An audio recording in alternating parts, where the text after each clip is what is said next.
Now, do you hear me better? Much better. Yes. Okay. Thank you. Okay, works. Okay, colleagues online, is everything fine? How are you feeling there?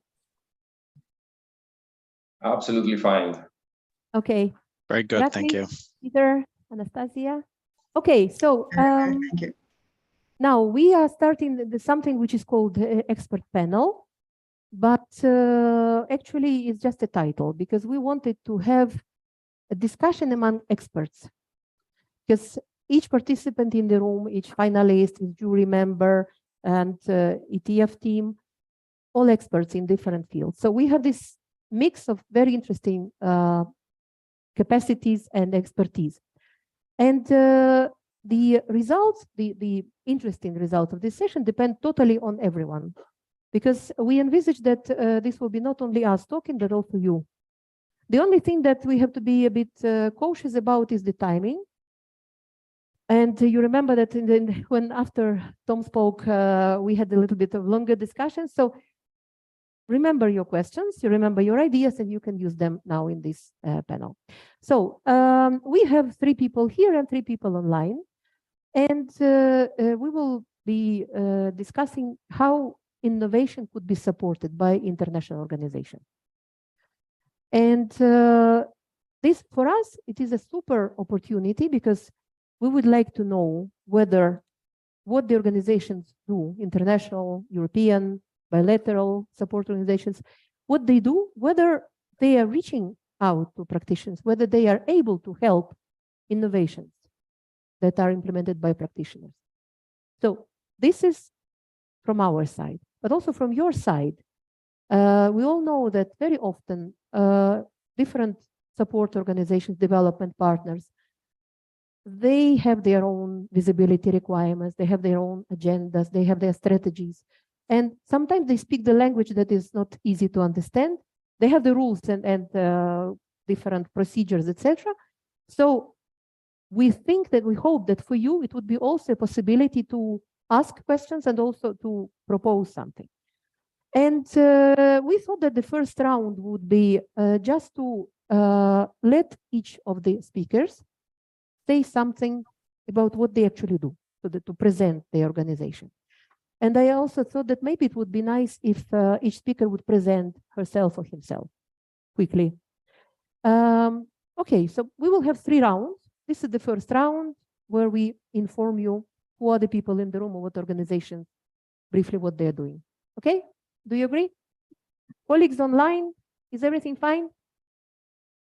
Okay, then shall we start with Yorgos, because Yorgos is my boss. So I would like to let him speak, and I think it would be logical to present what ETF is doing, and he has a challenge to present it in a short way. Thank you, Elena. Good afternoon. First confession: I'm not Manuela Brena. Manuela doesn't feel very well this afternoon, so she asked me to step in.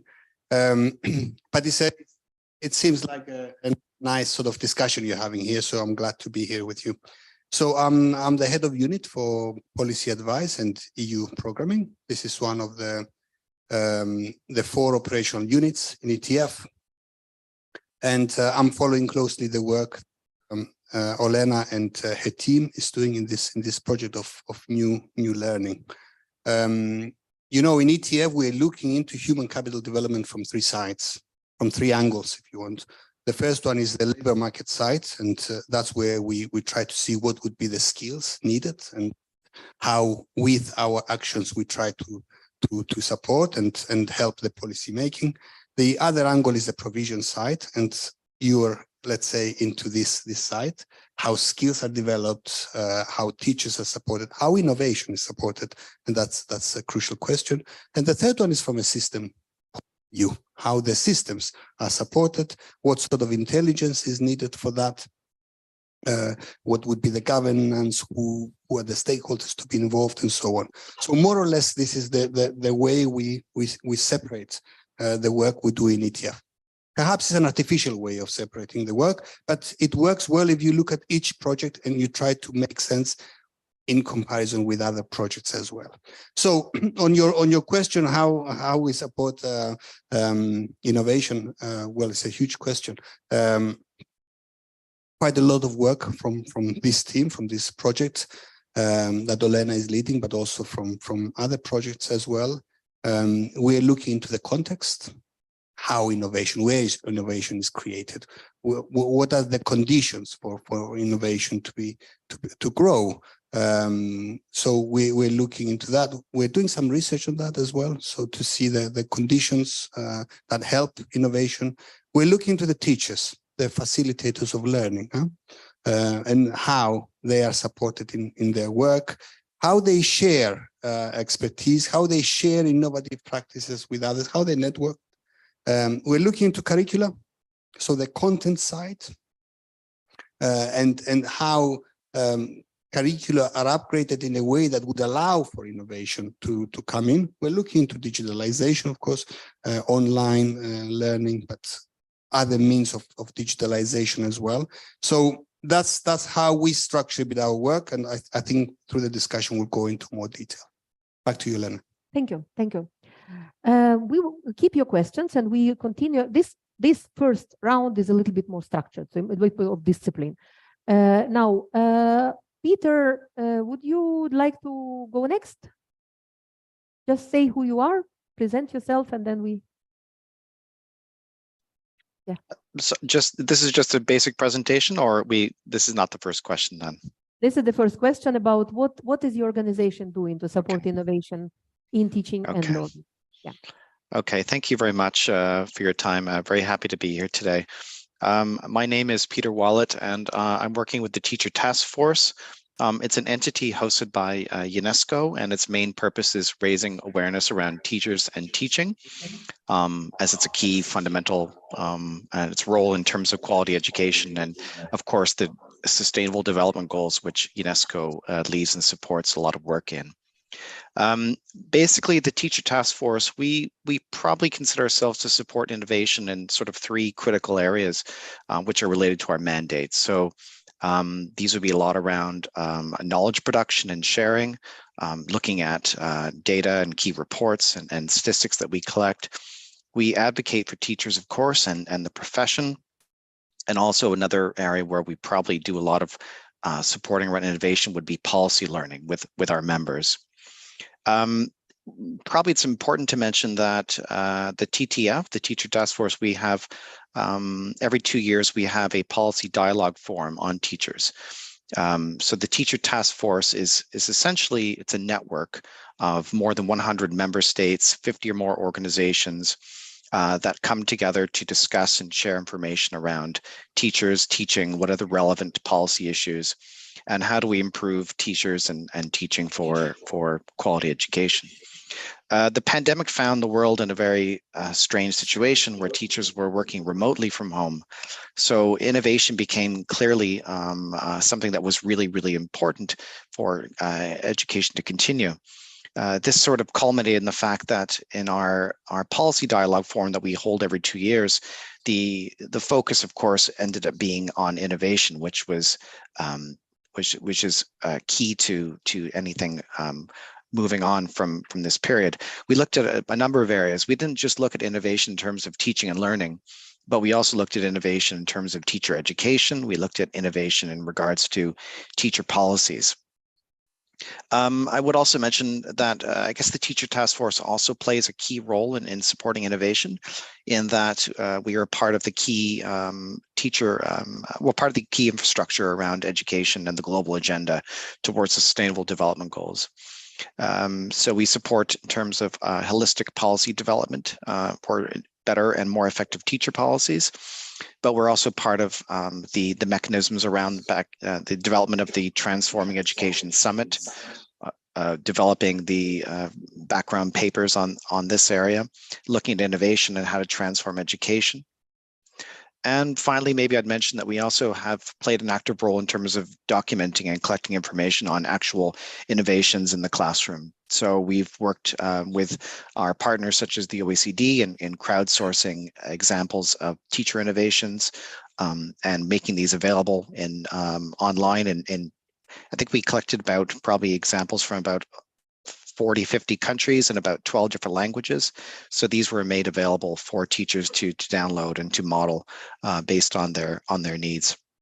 We also work with partners in terms of UNICEF, World Bank, analyzing effective sort of, for instance, one example would be the rapid framework. So how do we address the school closures that happened in the wake of the pandemic, and looking at more effective innovations in terms of addressing the closures, looking at teaching at the right level, more effective teacher pedagogy, better in-service training.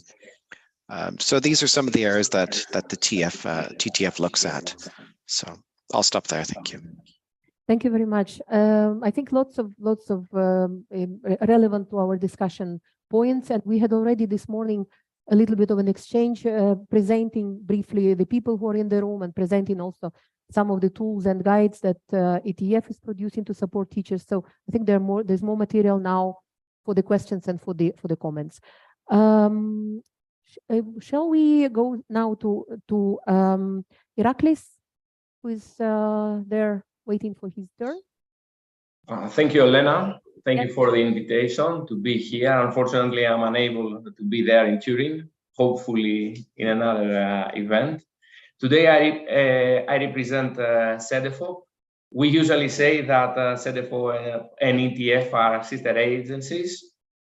We are focusing on member states, trying to promote effective policy making on VET, of course. And apart from this, we also focus on qualifications and credentials.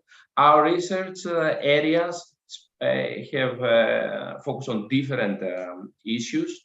Of course, so we also focus on teachers and trainers. And a major task of CEDEFOP is policy reporting on policy developments and innovations all around the European Union. Today, I'm here and to focus mostly on a project that I'm currently involved, and it is micro-credentials for VET and labor market learning.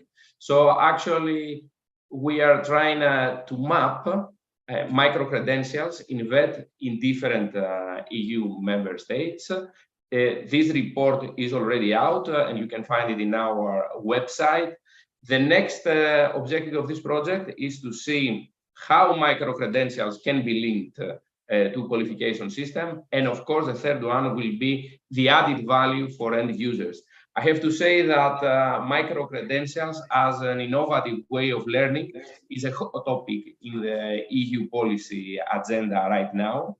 And just to briefly introduce our participants to the topic, I would like to say that what do we mean when we say micro-credentials? We refer to some credentials that are issued after an assessment of learning outcomes and following a small volume of learning. They can be standalone or combined. And just not to be too technical in this introductory part, just to add that currently, micro-credentials is more or less an umbrella term.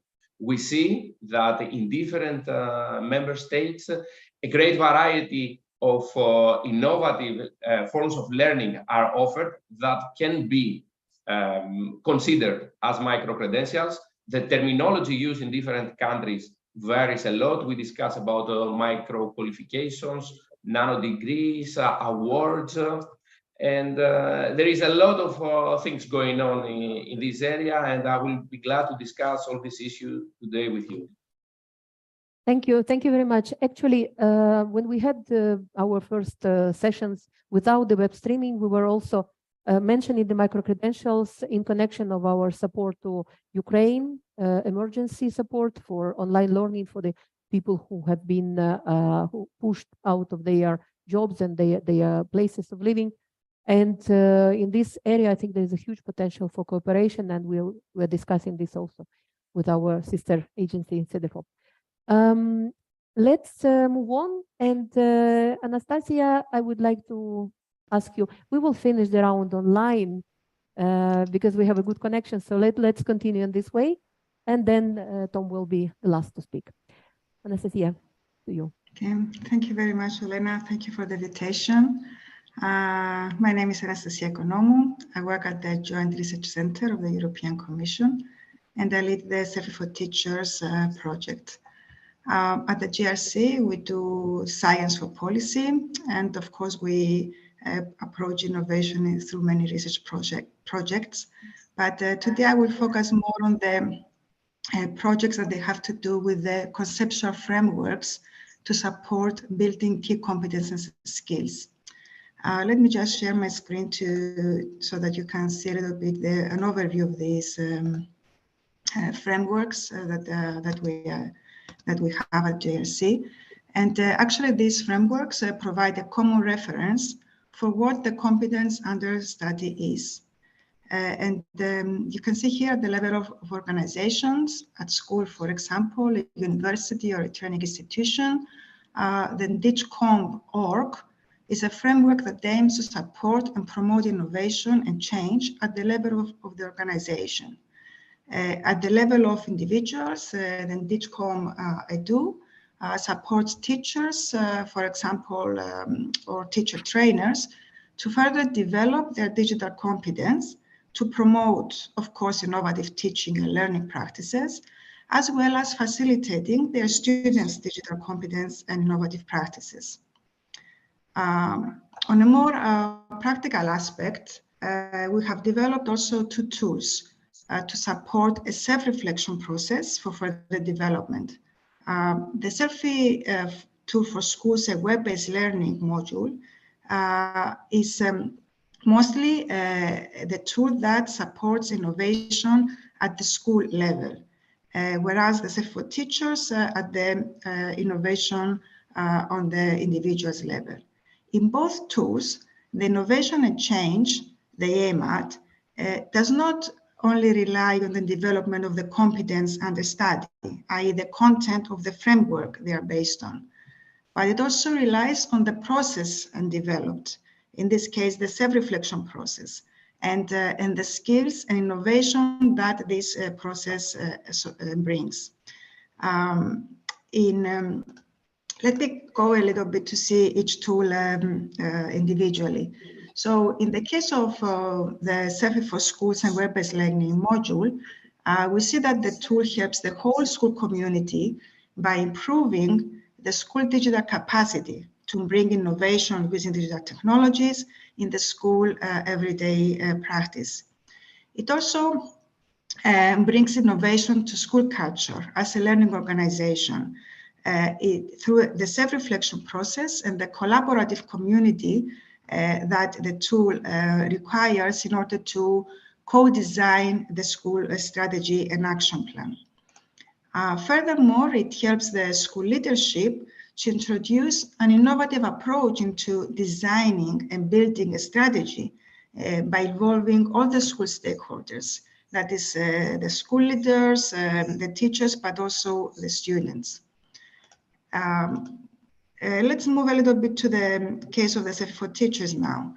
It is important to say that as the Survey for Teachers tool is based on the DIGCOM.edu framework, the core competences relate to the pedagogical use of digital technologies rather than just technical skills. So it's very important to say that also it aims to facilitate learners' digital competences and innovative actions. I mean, for example, how students can be involved maybe as digital coaches in the school. First of all, Survey for Teachers help teachers to develop competences for using innovative approaches with digital technologies, enhance teaching and learning, and of course bring a different kind of learning with the learners in the center of the whole learning process. At the same time, it helps teachers to engage in an innovative professional learning process. So we're not only looking at the teaching and learning in terms of the students, but also in terms of the teachers themselves. So teachers can be the center of their professional learning. They can initiate their own learning. They reflect on their competence, identify their strengths and gaps, and design their learning paths. Furthermore, we see that the teacher can help, that the tools for teachers can help bring innovation to teachers' culture within their professional context. As practitioners for reflective and collaborative learning, contributing to the collective progress of their school as well. And finally, we can see that the tool can support education systems, which we see that usually they struggle to offer meaningful and effective continuous professional development programs for teachers. So for teachers can support these innovative approaches from a systemic point of view as well for teachers' professional development based on the teacher's needs and active engagement. Anastasia, I would like to remind you that it should be short. So just 1 minute more and we have to give the floor to Tom. Just to close, is that these frameworks and the tools are not a panacea to bring innovation to teaching and practice, but we know that teachers and school leaders, they have a role as agents of change, and this is one of the most important aspects that we would like to support, especially with the Etf for Teachers. Thank you. Excellent. Thank you very much. Sorry to interrupt you, but we would like to enjoy all 3 rounds, and so this was the first round. And before Tom takes the floor, just wanted to say that in the first part, also Anastasia, we have been showing the teacher booster, and we have been talking about the scaffold card deck, which is a joint. These are 2 joint tools developed with the JRC team. So Anastasia gave you a little bit more body on their own work in this area. Tom, second time for you. Thanks a lot. I was going to say I'll try to speak faster, but probably already some colleagues have said like you should slow down. So I'll slow down. We will give you a couple of more minutes because you start a bit later. So no problem. So I had the pleasure already to be here with the audience. Just for my fellow colleague panelists, so I'm Tom Wapick, Chief of Learning Innovation at the International Training Center. And so rightly to dive into the question, what does your institution do to support innovation across its constituents immediately? Well, the fact that there's already a job title out there is already something, and also leading a department of 20 people that are directly busy with innovation in learning and learning methodologies and technologies. But if you look at it at a more larger scale, because we're serving on a yearly basis around 80,000 constituents, these are not students, these are people with a multiplier function within their institution or within their organization. And I was reflecting about the question because I don't think there's, let's say, no single formula how you can stimulate innovation, because if I look at the training center, its partners and its networks, it looks like a big complex ecosystem. And in that ecosystem, there are a few leverage elements that I think is important. One of them is actually, we're opening up in January a physical innovation lab out there, because we thought we talk a lot about innovation, and within the larger international atmosphere there's a lot of innovation whitewashing. So we said we need to teach as we preach and showcase very concretely what innovation means, and that's why we're opening up this innovation lab, which we consider as a kind of a safe zone of experimentation where people can try out things, where, for example, the other abbreviation that I wanted to use this morning was the abbreviation of FAIL, where FAIL would stand for first attempt in learning. So that's also something very important if we talk about innovation.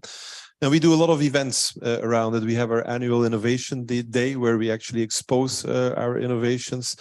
And we also have, let's say, with the importance of linking innovation to communication. We also talk a lot about what we're doing, because that also connects us with, let's say, the different networks and gives us enough visibility in this area.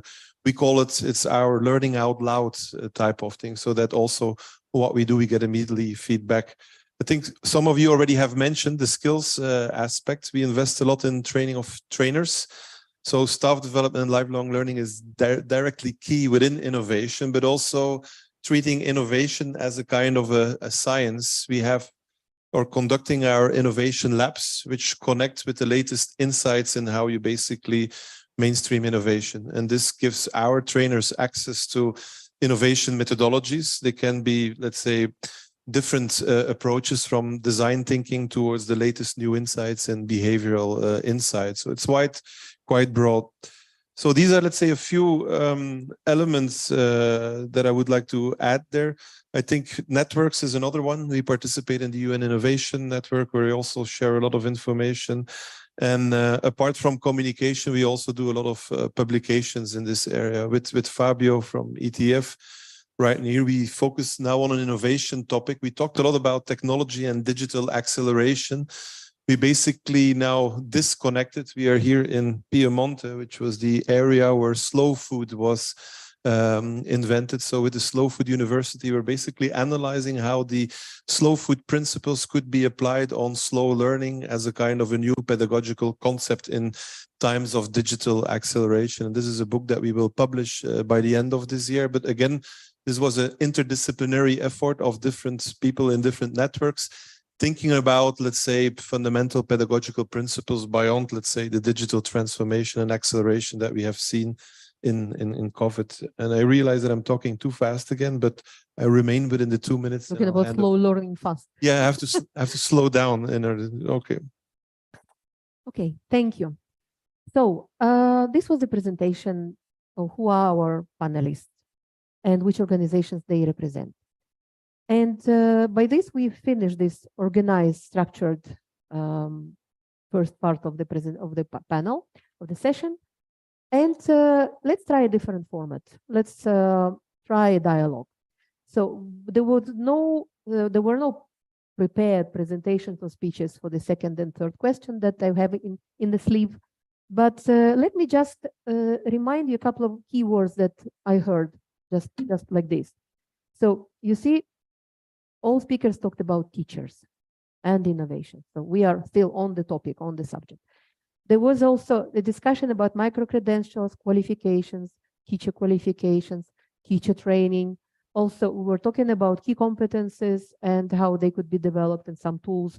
You saw that we also encircled with Anastasia, for example. Alessandra was mentioning this morning a little bit about selfie, and Anastasia explained a bit more.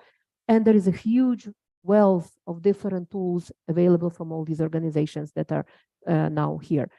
But let's try to discuss what are the tips and tricks from our speakers, now from them as experts, how they would see from their side what they think would be the most effective way to support innovation. We know that innovation is something very fluid. You cannot predict it. Like we were talking this morning about, it's impossible to predict the future. Sometimes there are exceptions, but innovation, we can create conditions, we can help people to become more capable of innovating. But also this slow learning or making learning visible, making learning appreciated, and making sure that innovation also includes this very interesting element that would be related also to the key competence discussion, no? Entrepreneurship competence discussion, which is simply taking risks. Because one thing is to have a brilliant idea, and there was a study, Fred Laskin, I think, was the scientist who tried to calculate how many thoughts we have. And it was like dozens of thousands of thoughts every human has every day. And then out of these thoughts, some of them could be very interesting ideas, but they come and go. We don't act on them, we don't implement them. And so to make sure that the human beings, first of all, have time to think innovatively, have time to stop and think, oh, that's a brilliant idea, have ability, capacity, and willingness to go for this idea, to take risks, and also that the environment, the community, the organization where they were the team would be happy to see them taking these risks and wait until they prove that this risk was worth taking. So this is very important to create this atmosphere, this climate of innovative thinking and also learning from each other. And also, you know, this feeling, each of you knows this feeling, when you say something and you're afraid to be judged, no? If I say that, maybe people will think it's a stupid idea, and sometimes innovative ideas sound stupid. So if we manage in our community and in our cooperation with the partners, create this atmosphere where any idea could be heard with respect, risks could be taken and rewarded when they bring interesting results, and also could be tolerated if there are failures. Fail. Okay, we spoke with our community, and some time ago we had a webinar. So 100 people were there, Fabio, no?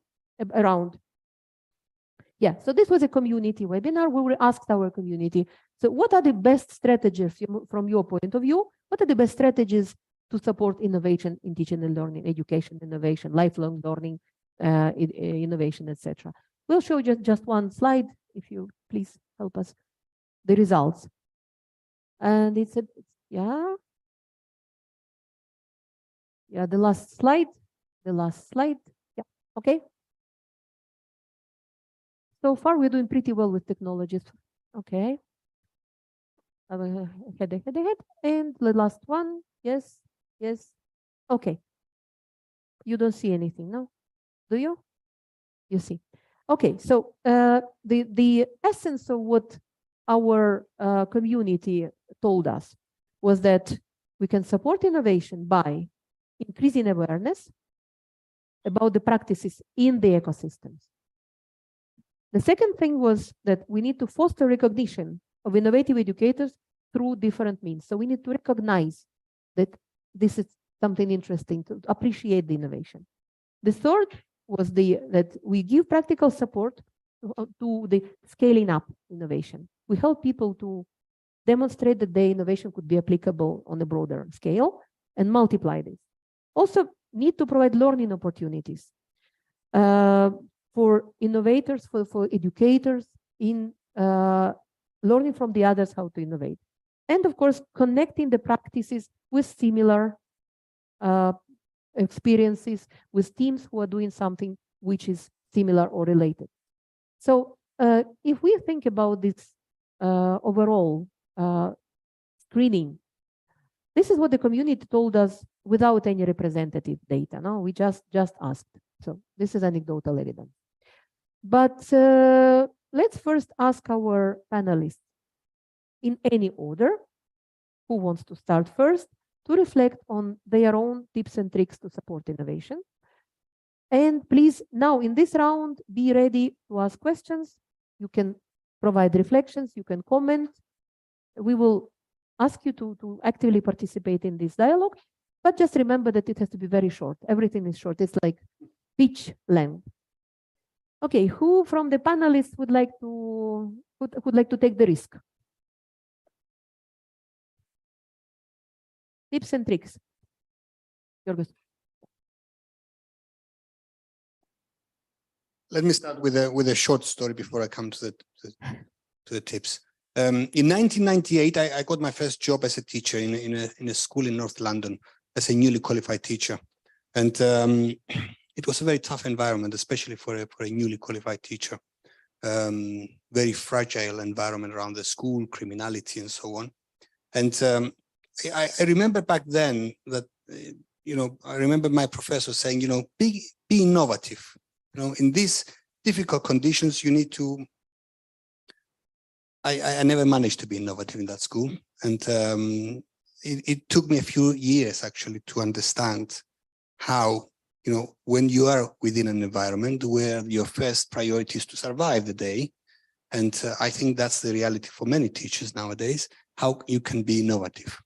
And it only came after a few years when I saw other schools as well, other examples, when I met other teachers that, this idea of it doesn't have to be that way, but, it could be done slightly different. And that makes a lot of change that was applicable. So the idea to innovation, I think, comes with an idea of stepping back as well. And sometimes to observe, sometimes to with experience, sometimes to listen to others, to discuss with others, and so on. So that was the first thing. The second was talking about tips, the freedom that comes with the teaching profession, which it's obvious, but it's not so obvious when it comes to practice. So this autonomy that a teacher should have in the classroom, autonomy that should come with the school itself, and not always having this inspection side or the ministry side or the municipality side or whoever else wants to impose, let's say, a way. So that's also very, very, very important, the idea of autonomy. And then how you achieve that within a very specific context. And schools are all different contexts. Schools within the borough or within the same municipality, they could be in different contexts. The school I was in was the worst school of the municipality. That meant that the budget that the school had was decreased because it entered into a loop that by performing worse, you get less. And it was going on and on and on. It was very difficult to escape from that. So it's difficult to talk about innovation in that context. Sometimes it takes to step back. Sometimes it takes to some experience. I had good mentors, I have to say. Good mentors in that school, but I never applied what they said in that school. I had to go to another school to apply. So I don't know if I helped the discussion, but that was my personal story. Thank you. Thank you very much. Any reflection? We can go with any order. In the screen, colleagues, we can give you a priority if you want. Yes, Anastasia, please. Where is yours? Yes, yes, thank you. Yeah, I was thinking that maybe we should see innovation in, again, in a systemic level. You were mentioning before, Olena, about the risks, that is like risk-taking as well. So many teachers will feel that they are taking a risk not to respond to the curriculum demands or to the exams, teach to the test sometimes. So the system needs to facilitate teachers in order to be innovative in any kind of condition. And then it's the school itself, the institution where they are. So again, do they have the time to do innovation? Because usually innovative practices, they do take time. They need to prepare for them. But finally, we see the personal, the individual level where teachers, they have their agency towards using innovative approaches and feeling that they're making a change. And I think that this is very important to know that how to engage teachers into this and make them confident and competent. So what kind of tools and processes do we have available for them to support such practices? And it's important to say that it's not necessary to do something great, something big. So depending on the context, very small steps might be enough, and that's an innovation. Maybe an innovation in the school that Yorgos was mentioning, it was not an innovation to a very more privileged school. But so we have to understand that also small steps within the context might bring a change to that particular context as well. Some first thoughts on that from my side. Thank you. Thank you very much. At this point, any reflections from the room? Anyone who wants to react to what was said? Not yet. Okay, then Peter, you're next, and Iraklis. Am I right that Peter was faster? Okay, Peter, you next. Yeah, thank you very much. I think I want to start by saying, I mean, there's all the issue about, how do we define innovations? And I just want to sort of bring that out right away, because there's sort of what might be considered an innovation in one context might not be an innovation in another context. At the teacher task force, we're hosted by UNESCO, so we work with a large group of countries from high income to low income. So the conditions can be quite different, and that's something that needs to be sort of considered. I think for me, I think clearly that innovations are not going to happen in a vacuum. Teachers, the teaching profession is collaborative. People work in groups. So I think it's important that teachers I think a lot of innovations will happen and can be scaled up, through that kind of bottom-up policy making, as we call it, at UNESCO and the Teacher Task Force. Teachers need to be, working in teams, collaborating in communities of practice. They need to be involved in social dialogue, talking to union reps and different representatives, but also talking with parents and communicating, to parents why certain innovations are effective and working, because I think these numerous voices that come together, teacher reps and parents and school leaders. I mean, all these voices coming together are quite important in terms of having that sort of a bottom-up influence on policies themselves, which can help to usher in various innovations. I think it's also important that teachers sort of have if they're keen on innovations, I mean, they need to understand what those innovations are and how they work, and to some degree, so they should become conversant in what the processes are. Try to understand it effectively, try to analyze and have some kind of understanding of their effectiveness and evidence that they work. I think these are all kind of important areas that obviously, of course, lend credibility. Again, back to my original point, I mean, communities of practice are really, really key. I remember when we were developing sort of innovative ICT-based solutions in Rwanda, we'd set up communities of practice through WhatsApp groups and things of that nature. And, we were really quite amazed and really happy about how, effective some of these online communities of practice were.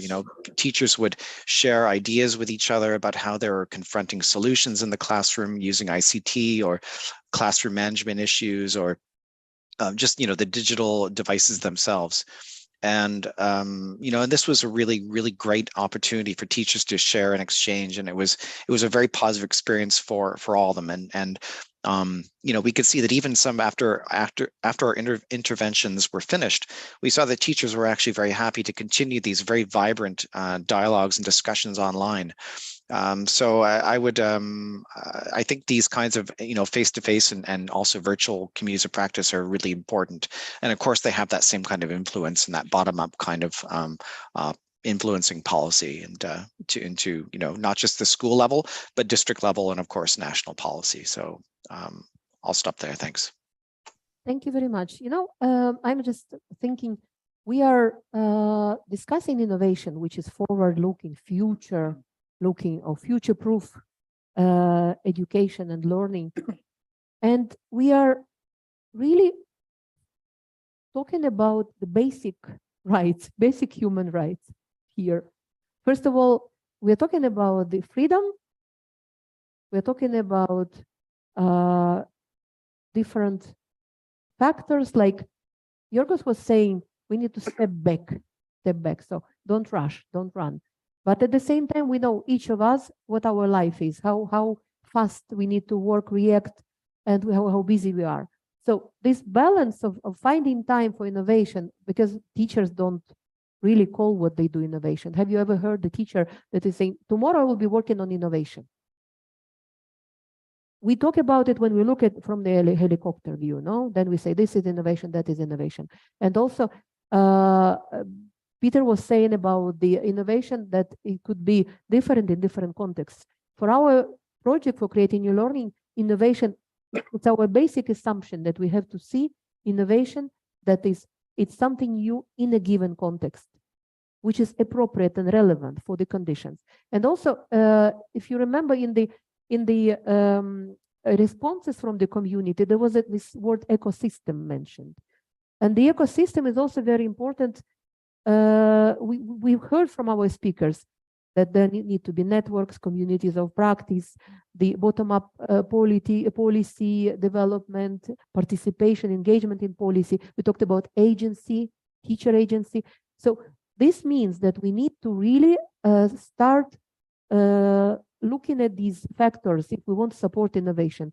Look from the ecosystem point of view, which is not a rigid factor, but it's something that is also very fluid and depends on trust, on complementarity, on common vision, common goals, because the ecosystem works only when you have a group of people who agreed to move towards the common objective, and they understand the strengths and weaknesses of each other, and they agree to complement each other, but at the same time, they cannot be a perfect setting. It could not be that you have everyone in place and everybody fills in, so you have a system from the beginning. No, there are gaps. And as we go forward, the ecosystem develops further, and then we have more and more people joining and supporting this common goal. And the vision also gets transformed. So we are now looking at these small steps, as Anastasia was saying, small steps. But these small steps, as we want to elaborate some ways to cooperate also through the support of the community, we need to understand what are the trends and what are the big things that we have to support to these small steps. Iraklis, are you still there while I'm talking? Please. Yes, of course. The floor is yours. So when I first read the important topics that are going to be discussed in the panel, I was reflecting which kind of data shall I bring to the discussion to be relevant to the main topic. And I have to say, when we started the research, there were data regarding micro-credentials and higher education mostly. So we were wondering, can we see this phenomenon related to VET? And the answer is clearly yes. There are a lot of instances where we have encountered very successful practices. The second thing then that we want to discuss is this short volume of learning actually a novelty, or is this micro-credential trend old wine with a new label? And I have to say that the truth lies in between, because of course the phenomenon exists, but right now there is a greater need, greater necessity. We have seen it through the pandemic to address learners' needs in different, more flexible ways. And flexibility is a key term for micro-credentials, I have to say. So coming to the specific question, what would be the main tip? And I have to admit that I'm speaking from more a systemic point of view. What I would say is that our research has shown that there is a need for VET providers to open up, to be ready to open up to cooperation. We know that they already do, but this is a major step, because when it comes to micro-credentials, which is the most important advantage, I would say that they can be really relevant to the labor market. So when we are using this, let's say, instrument, we have the possibility to cover competencies that are not covered by what we would say as traditional qualifications. We have the chance to be more specialized, more highly target specific competencies that we want to focus, or get adjusted to our regional environment. And at the same time, we have the possibility, by using this instrument, as it's already done in many European countries, to focus on new competence, new needs that are currently developed in the labor market, or let's say due to new technologies. For instance, we can have micro-credentials focusing on 3D printing, which is something that came into our attention only lately. But apart from cooperation with stakeholders in shaping the curriculum of the credential, another issue is cooperation with other VET providers, because this is also something that we found in the survey that VET providers are doing around Europe, and it's very useful for them. So as a first tip, I would focus on this cooperative aspect of working. Okay. Now we have a question, comment, please. Your microphone is yours. Any other, okay. Any other hands? Okay, 3, okay. Thank you. I will begin by the bed comparison, which is a comparison of company and an institution of education. And nowadays, as I teach students in management sections, nowadays there is a module in the different curriculum, which is called innovation, because companies need innovation. So it is quite normal, as you mentioned, Iona, that innovation should be in the continuous training of teachers. This is my first suggestion. The second is that innovation may be in institutions' infrastructure. And I essentially, let's say, would like to speak about cloud computing. So no need to buy computers nowadays, or I mean huge computers in our institute. So establishment should go to having a contract with the cloud providers. So this is the future, let's say.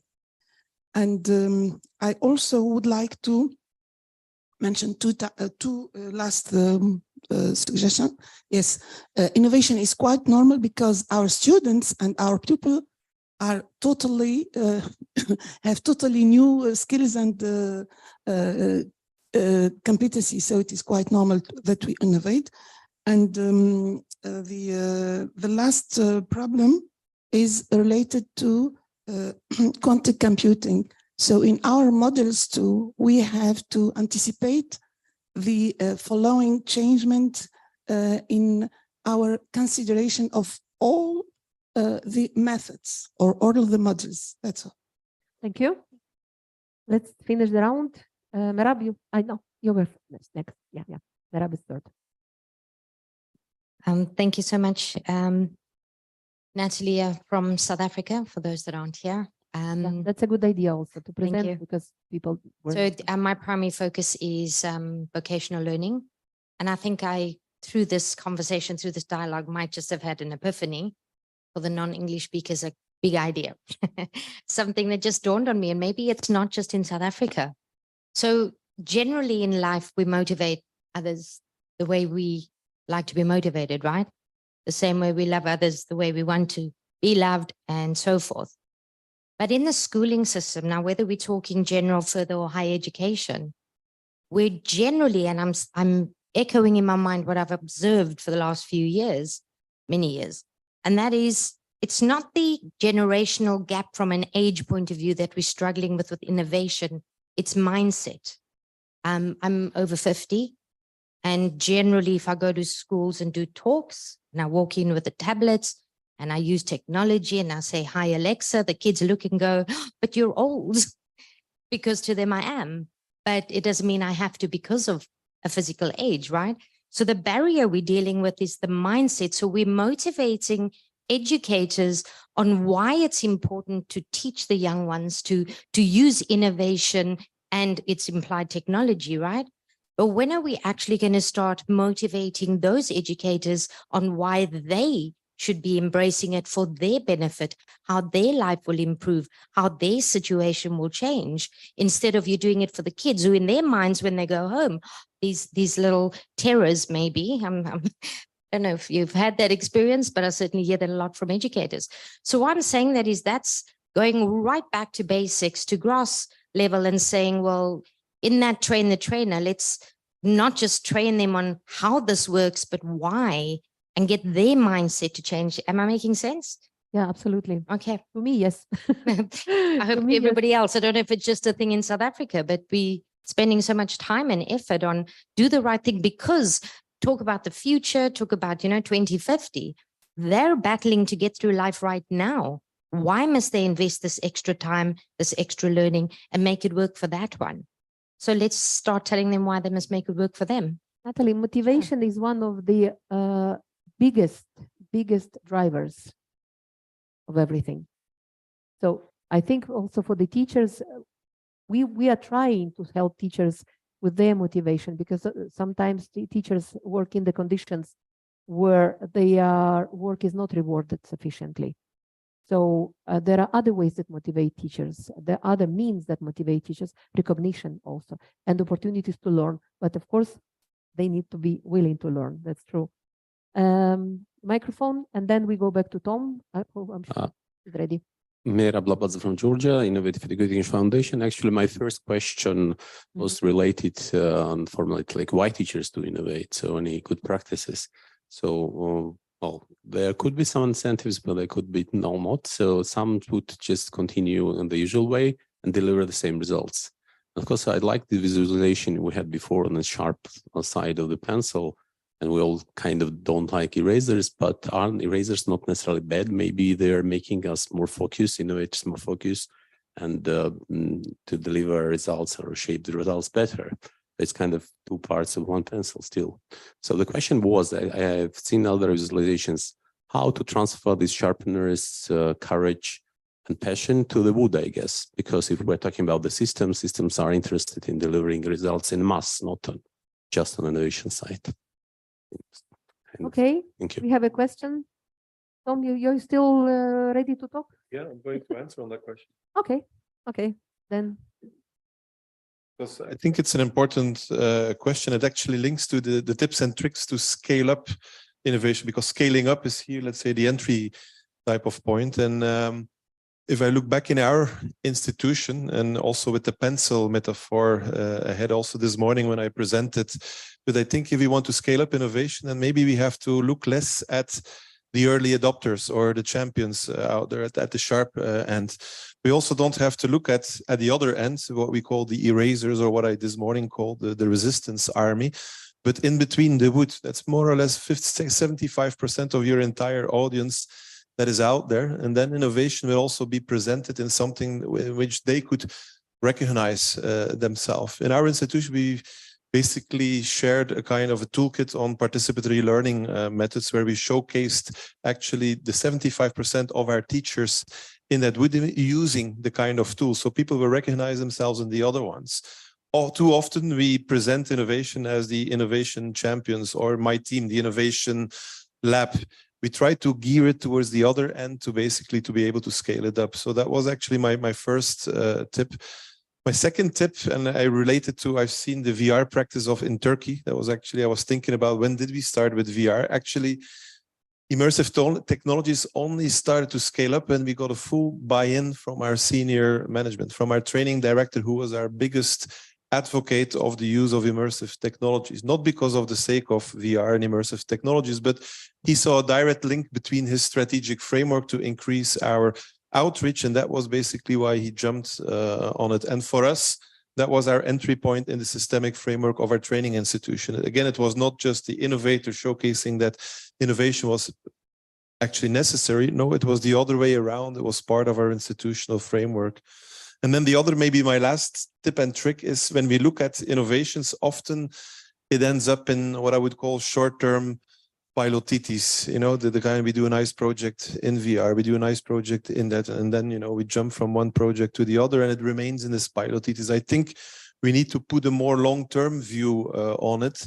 Rewinding it back to our institution with VR, we started in 2015. It started extremely simple, but by basically doing it gradual, by doing it consistent, by doing it part of the overall vision, we moved during 7 years, and now we have the first, let's say, bigger results that are beyond the pilotitis. But that means that was not big splash innovation. That was basically step by step, consistent, based upon iterative feedback, readjusting all the time, that people almost didn't see it as innovation. They thought it was part of the usual flow out there. But creating in an institution a long-term vision is actually quite disruptive, because we function on biannual plans, on anything. So it's, again, by creating that safe space where it is possible. And of course, I agree with the panelists, also allocate resources to it, because it's not just, you know, on top of my job, I'm going to do some innovation. It needs to be structurally integrated into our modus operandi. Thank you very much. Yeah.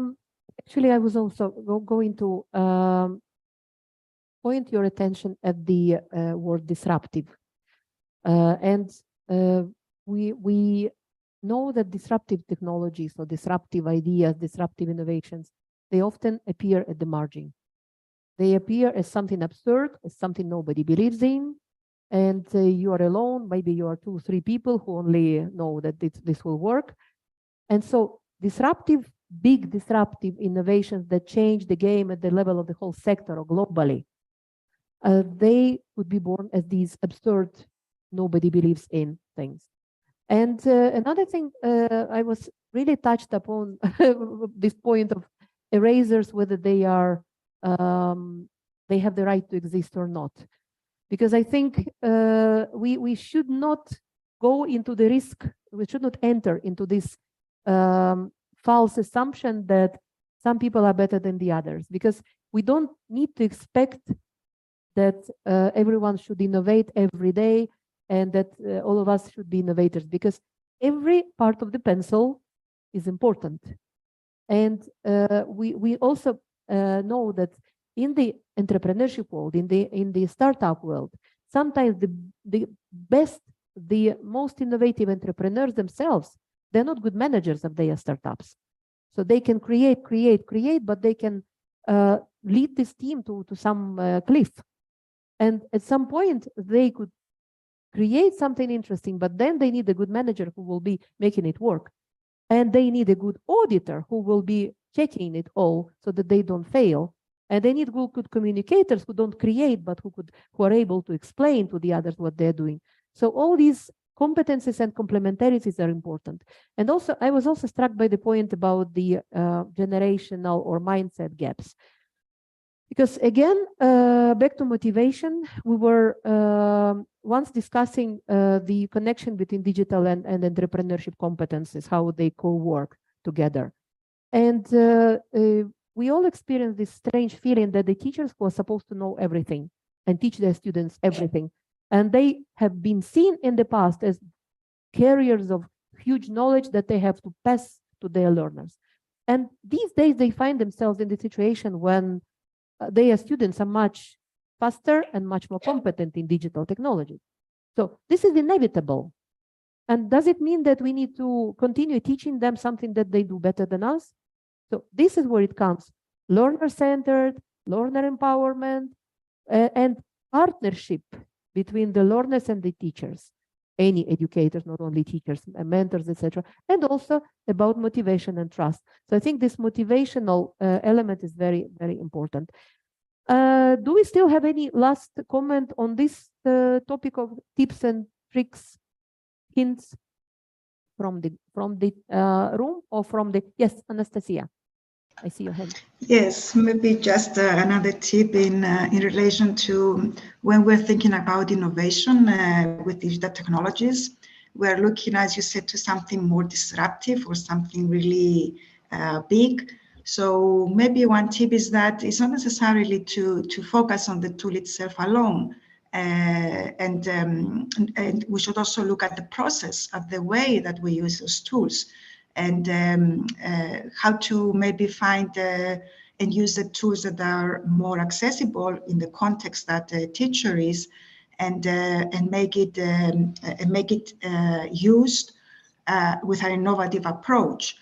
So this is more embedded in the everyday practice. It's not something that requires too much extra effort during the teacher's daily practice. But it's still an innovation, and maybe just to stop and reflect on it. So going back to the self-reflection process, another tip is that the teachers can reflect on their practice and see if there is a change to the next level. So for example, it's not necessary that you reach the top of the ladder at one point, but every time that you go one step up, it's already good enough.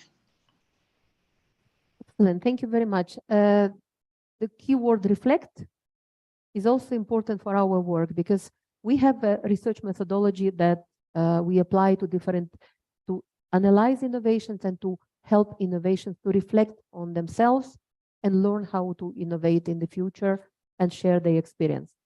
So in this case, I think we also try to implement reflection in the assessment of the work of our students, informative assessment, and trying to use it the best possible way for improving the results by learners, by reflecting themselves.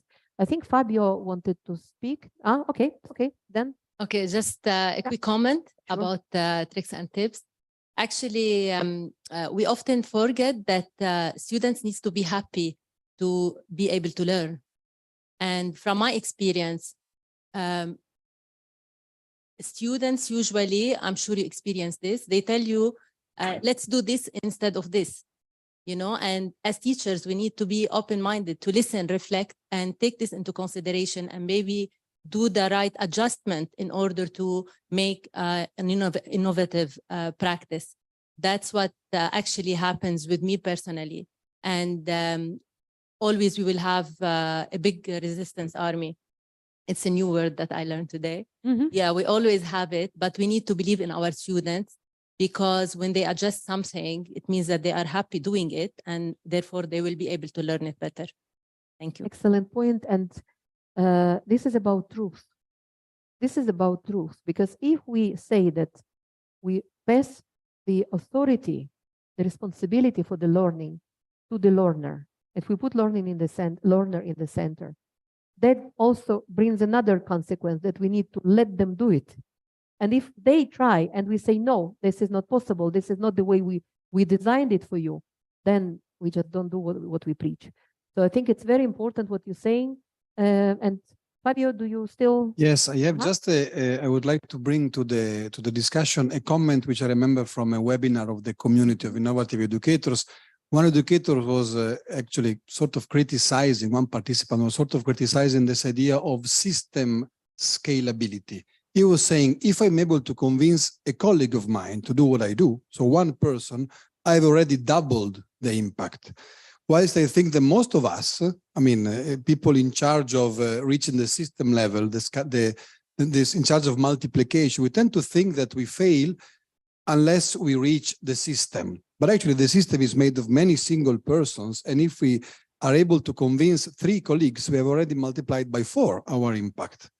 So actually, this a tip, also in our case, when we think about this quasi-innovators part of the pencil in our community, actually is really to go step by step. You know, if you are really talking, we need to find strategies also in our communication to the other members of the community that are not pioneers as you are here in the room, or at least people who are recognized innovators, to make sure that we are able to convince them and to work one by one, you know, in small circles, in order to then reach maybe the system level. But this obsession for the system level is often a bit misleading. At least this is a comment which came from the community and I find very sensible.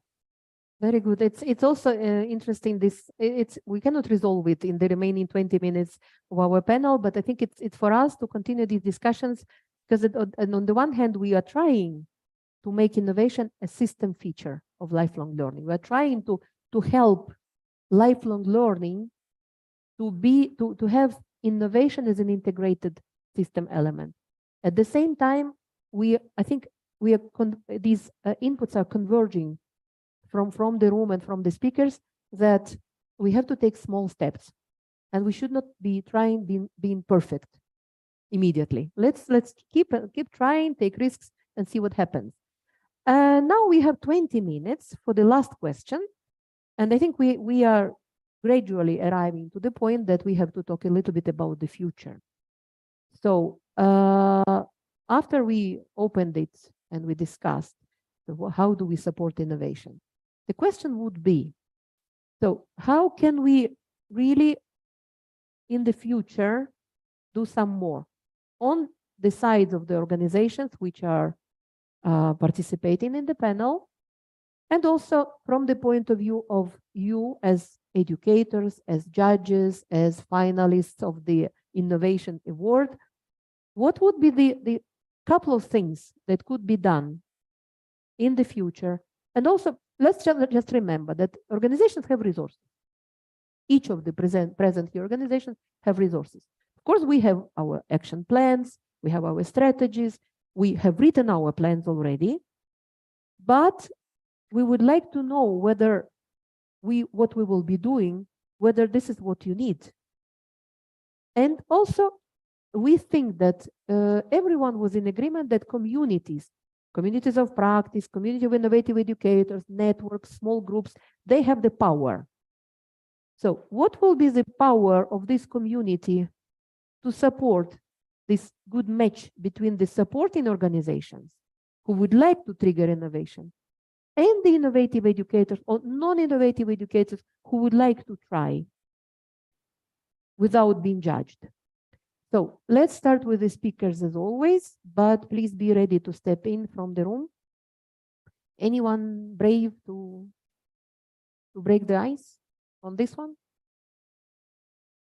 Yes, okay. Let's break the ice immediately. Let's change our Something really quick modality. about when we have any meeting, show, whatever we can schedule for in the future, and when we start exchanging ideas, you know, innovation always happens when we start building on each other ideas. So during these meetings or workshops, we can like spread our ideas and build on a new innovation ideas. Yeah, we agree. We let's continue doing this. Jorgos, did you want to? Yeah, thank you. I mean, looking into the future, the idea of resources is important. What do we put into innovation and scaling up, perhaps if that's what is needed, or let's say learning from each other. I think the idea of partnerships is crucial as well, and especially after COVID, I see that there is an even bigger need to work in partnerships and to learn from each other, to combine our knowledge and our understanding. I mean, listening to the previous round of questions, I always think that innovation and learning, even though it sounds for us a natural sort of couple, in reality, within the school context, is not always so compatible. Innovation entails some sort of experimentation, for example, which in pedagogy is a difficult task because you have children against you. Yeah, so against you, I mean, opposite you. Where, of course, experimentation makes them guinea pigs. So is that difficult that in pedagogy you have? So, and that is linked perhaps with the idea of piloting as well. You know, sometimes piloting is interpreted as testing in a way, testing the ground. So I think for the future, this understanding of innovation and this unpacking of how innovation can happen in ground roots, you know, at the school level is very important. We need good research, we need good examples, we need partnerships. I think we need the discussion keep going. We need tools, obviously resources. We need to invest in our teachers, and we need to invest into the logic that innovation often will happen with old content. And I always think that Pythagoras' theorem, for example, in mathematics, I always bring it as an example to educationists. You know, Pythagoras lived in 530 before Christ. And his theorem is still with us today, 2,500 years later, and probably will continue to be there. But there is an innovation on how you teach and what does it mean to teach it. So the content is quite old. It goes on for thousands of years. But the innovation that comes into it nowadays could be impressive and changes the whole logic of the content. So that's where I would see innovation, to go in that sort of direction. Yeah. Tom? Yeah, and then the next. I think we all say the same things, but we say it in different ways. But what is our main mission? What's our main goal? I think it's create economic prosperity in the future, because we teach people how to live, how to make a living properly. I'm representing that system, and as Iraklis say it's a partnership, what's very important, and also ecosystem. We should study ecosystem around us, because as you say, it's changing and changing permanently. And if we study the needs of ecosystem, the needs of labor market, we will be more effective in the future. And it goes global, our mission, because we invent some ways. Innovation is just tool we need. We all have ideas here and we have experience. And if we know what to do, we will make many ideas how to do it. Thank you. Thank you. I see two hands from our colleagues virtually connected to us. So who was the first? Because I've seen two hands at the same time. Peter? Okay, Peter, you go next. Yeah, thank you for that. I think where I'd like to start is probably again in policy making, and policies developed for teachers. They have to allow for that autonomy. They have to allow for teacher agency, and that of course is going to mean to a certain degree also that you need to deal with that tension. I think has sort of been addressed a little bit. That tension between teacher accountability structures and the ability for teachers to innovate in the classroom, and to come up with new ideas and put them into to try them out and see how they're working. We know teachers are the most probably best placed people to do so, rather than more of a top-down kind of structure. So the teacher policies themselves need to allow for this. You know, the teacher, the competency frameworks also need to allow for this. So the teacher autonomy needs to be built into the teacher frameworks and their competencies. That also means that we need to also address, of course, curricula and in the teacher training institutions, and looking at how pre-service and in-service continuing professional development can continue to support this, which I think is really important.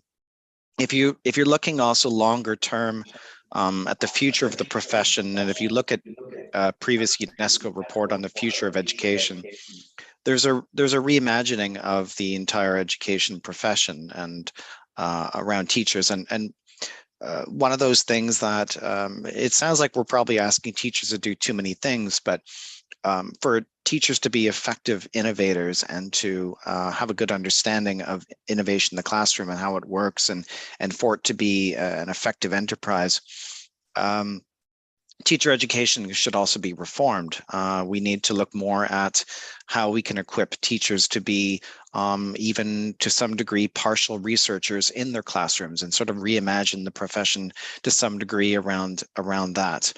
They need to be strengthened in terms of their investigative skills, research skills, understanding empirical processes and research, so they can actually play a more active role and understand these things in the classroom and how they're impacting children, outcomes and learning achievement. Not that we want to turn them, not that we want teachers not to teach and we want them to become full-time researchers, but to the degree possible, and of course we need to have flexibility in how we see, I think, the profession going forward. It would be important that teachers are able to play a role in this important process. So I'll stop there. Thank you. Thank you. Thank you. Iraklis and then Tom. Thank you, Elena. I would like to focus a bit on what you said about the future and how we can cooperate, what we should look for. We as institutions that have an overview, but also practitioners on a day-to-day basis. And I used to be a teacher myself for 10 years, so I find this discussion extremely interesting. But what I have to say is that what is currently discussed in many areas is that we as agencies that look, let's say, from a different perspective, we have to put end users in our focal area, the main area of focus, and not discuss only about general policies, but how we can make a difference about end users. And for us, okay, end users may be learners, but also vet providers, but also employers. While for teachers, I would say, okay, we should see the learners, obviously, as end users and see how they can take advantage of this innovation. Is it a micro-credential? Is it a new approach, teaching approach, or whatever? How learners can actually get higher exchange value for their qualification, their micro-credential, how they can exchange it and continue their studies in higher education, or because micro-credentials, we really discuss about continuing vet also, not only initial vet that we mainly focus today. So how they can progress in their employment, how they can reskill or upskill themselves, how they can bring equal opportunities to people that are less privileged, so they cannot access education so easily. So what we have to focus, all of us, is trying to approach and offer solutions to the end users.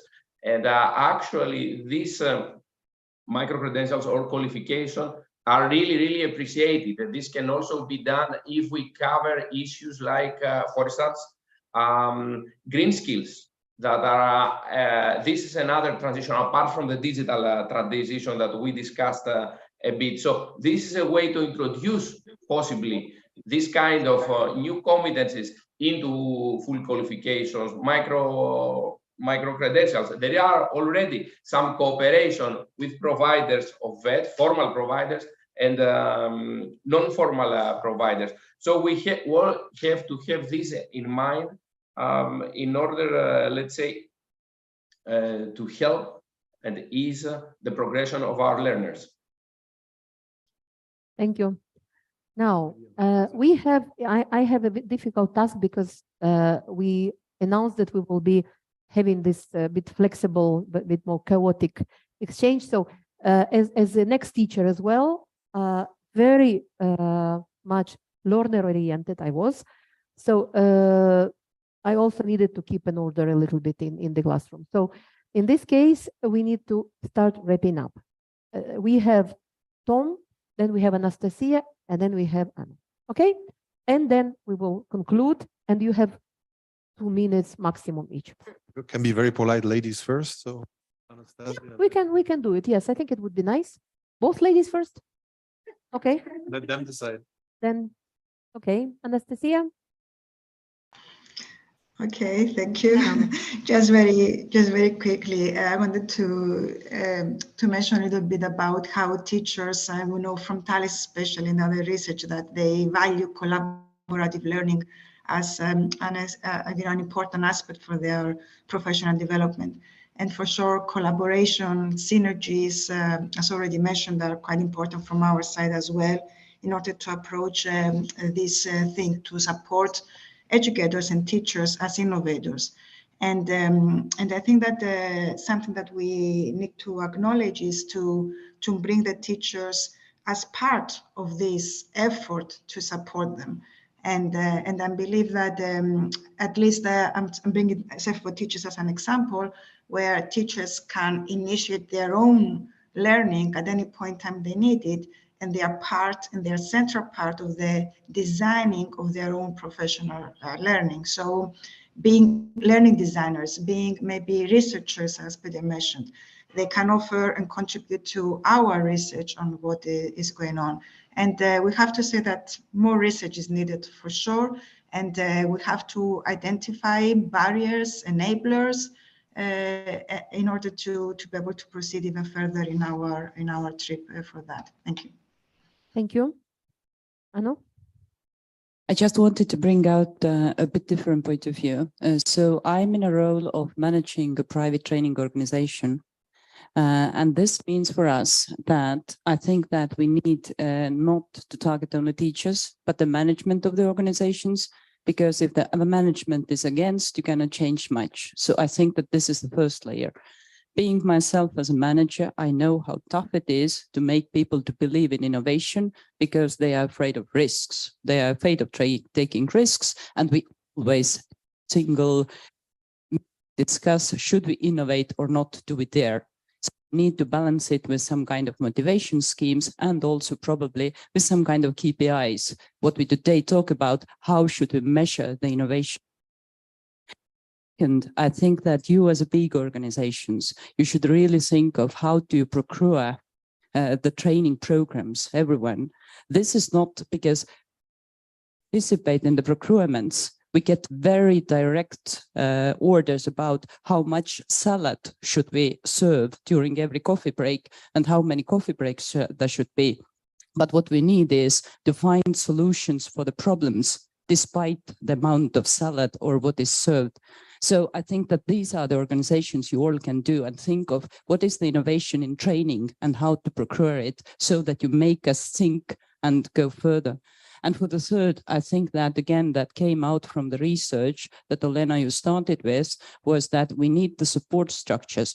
And if we can imagine now that if we would be like in a startup, IT startup scene, then you know that you always have a structure of hackathons, you have a structure of incubators, you have a structure of accelerators. Everyone is supporting you to grow. So this is, I see occasional initiatives, but I don't see very systematic approach that the startup community has benefited so much from. Thank you. Thank you very much. Very interesting point. Tom, last. Yeah, thanks a lot. I also, from the mini intervention, I think for the future, there are more questions than answered in one way or another.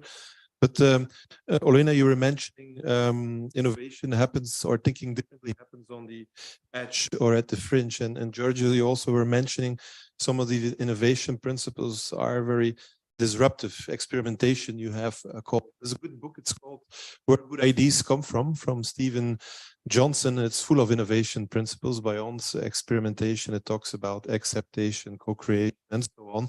But one common trend, they're all very disruptive, and we work in organizations that are less disruptive, or at least the structures that we have to work in are very much predictable, are very linear. And what are all these disruptive principles go is a kind of a request for more non-linear thinking, because if you want to walk the talk, innovation is extremely messy and with iterative feedback loops and so on, and very difficult to predict. So for me, it goes back to creating that kind of safe space within, let's say, the more linear structures of our organization. That's one point.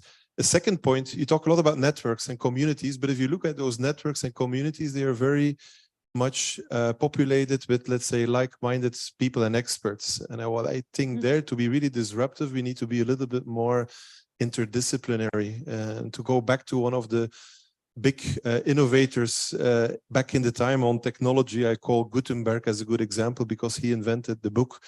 And if you would think that he was surrounded by let's say, book press specialists or experts, not at all. He was living like we live here in Piedmont, in the Lange, in a wine region, where most of his interesting insights came from the wine press, actually translated into a fully different discipline. So I think also in our networks, can we have a more interdisciplinary or transdisciplinary approach, so that not everything what we see is the typical, you know, we are all hammers and we only see the nails out there, or we want to bounce on the same thing.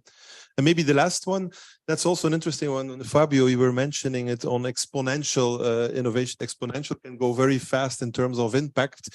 But I think the problem here is that we don't have the right tools to measure it. Again, we are classically measuring it. So we should find a new way to measure this kind of exponential things that happen or that remain under our radar. A lot of things are what I call intentional serendipity. You know, it's out there, it was not planned, but it has a huge impact. So how can we capture that and also show the causal relationship with the programs that we're running and managing? So these are three questions: new ways of measuring, more interdisciplinarity, and then the last one, how can we find a good balanced marriage between disruption and our structured institutions without having to go into an innovation divorce? So that's it. Thank you. Sorry. Yeah, that's okay. Well, thank you very much. How do we wrap this up? I cannot continue further because there is a bus waiting for the participants, and I think my colleagues would not allow me to do it. But let me just say in conclusion, first of all, of course, to thank the speakers and thank all of you in the room for your ideas. For those to those who did speak and to those who did not speak yet, you will be you are most welcome to speak during the whole event. And we are, I think, my own take is this: we are communicating with words. Everything we communicate is packed in words, packaged in words. And if we use the words so often and everybody understands them, they become buzzwords. Like innovation is already a buzzword, networking, communities of practice, whatever. Even agency is already a buzzword. Serendipity maybe not a buzzword yet. Not yet. It's my favorite word. I love serendipity as a concept. But if the words are not clear to everyone, they might not be understood. So they are not yet buzzwords. our task here is to be very pragmatic. We are here to bring together all these different knowledge and expertise and points of view. And you see that we recognize as international organizations that we are linear in a way, but we are linear in this fast-changing world, which is full of catastrophes, which is post-COVID. So everybody understands that procurement, yes, Anu, procurement needs to be done, taking into account these sensitivities. And that also for us is one of the big things is how not to, how within our procedures, within our mandates and missions, how can we be most relevant to support innovative practices? And this could be done only if we do it, not only talk and then go, but do it together. So the community is our way, our attempt not to be linear. We thought this is a baby. This is our community, which we really try to make it different. For me, the best gift of the day this morning was when Fabio said that you are already a community before you entered into the room. That's what we really were hoping for, that there will be initiative from your side, that you will ask us questions, that you will tell us what you think, that we will find these common words, and that we will make buzzwords meaningful to all of us, so that we will know what exactly do we do when we say innovation support within this community of innovative educators. And indeed, I agree with you that managers, I forgot to say this at the beginning, for us, educator, and Yolene will be also talking about tomorrow, it's everyone who supports learner, and managers are very important. So let me just wrap this up here. And I would like to thank everyone, also the organizers, because I really found the room very nice this morning and everything was prepared, and now the bus is waiting for you. And tomorrow is a big day. Let's not forget that we are here not only to discuss theoretically innovation and even practically, but we are here to hear about innovations. We will hear your pitch of everyone. Please don't judge us too much as judges, because I'm looking with fear into tomorrow, because it's really a difficult task. But already some of you said this morning you're already winners. You came here. You are the 10 best practices out of so many 100. So this is a big achievement. And so we will see you later tonight. And Termina, is there any specific message that I need to pass about the organization before we close? Actually, there is a transfer to your hotel, and then you can walk in the city center to reach the restaurant. There is a map also in your folder, so I'm sure you won't get lost. It's quite okay. It's a square town. It's hard to get lost. Okay, then last thing, Fabio, do I need to give a little bit of word to you? No? Termina, okay. Just to keep your badge, because we are not issuing another badge for tomorrow. You see, we are linear. Yes.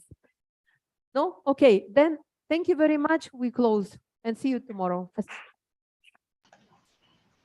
Thank you to the speakers. Thank you very much. Anastasia, Iraklis, Peter, thank you. Thank you for the invitation. Bye-bye. Enjoy the rest of the event. Enjoy. Thank you. We are going for the dinner. Huh? Yes. Next time you come, you participate in the dinner as well. Thank you.